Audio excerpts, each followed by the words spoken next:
want you to get all of this right. And our goal today is showing you how much risk you should be taking in an effort to try to make a certain amount. Because we all want those investments, right, that give us a ton of return and we take no risk. That's what I want. I'd sure sign me up for that every day. But the reality is, we haven't found that yet. All right, folks, here we go. We're going to get down to work now.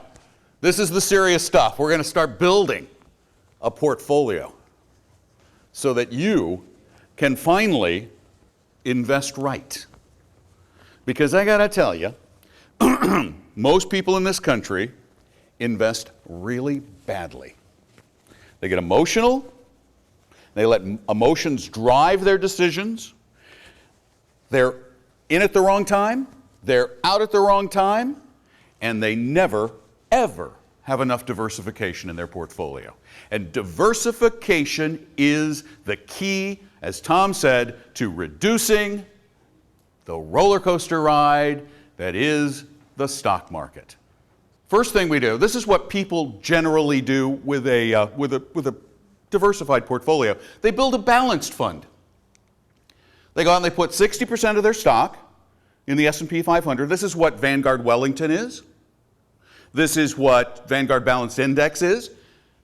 And it's 40% in a broad diversified portfolio of bonds. Now this is over the past 40 years, from 70 to 2009, this portfolio would have made you about $3.8 million on $100,000 invested in 1970 through 2009.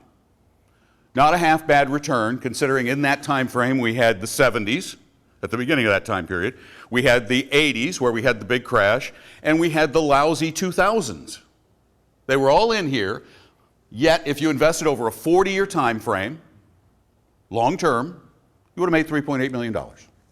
Not half bad.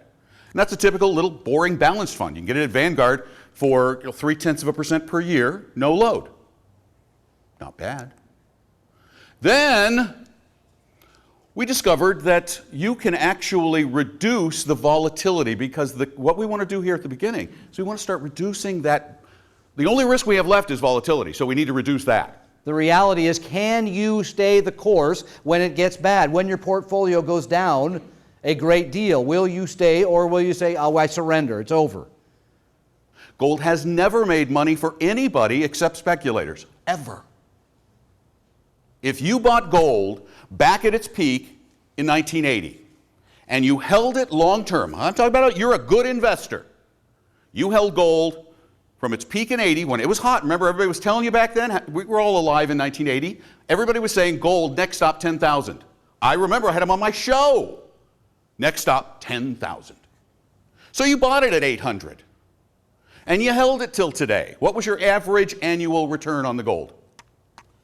1.9% per year. What was inflation over that time frame? Over 3.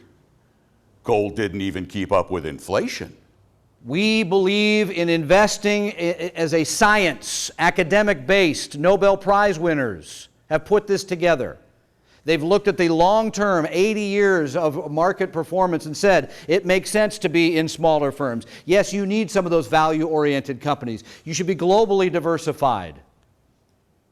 And it doesn't change next week when the global situation maneuvers a bit. And then the other part of what we believe is that there's a reason to be compassionate about all of this, to understand who you are. We don't live in a perfect world. We will never have a perfect investment. The perfect investment is one in which there is no risk and you make a lot of money. Right? Doesn't exist. But we're going to get close.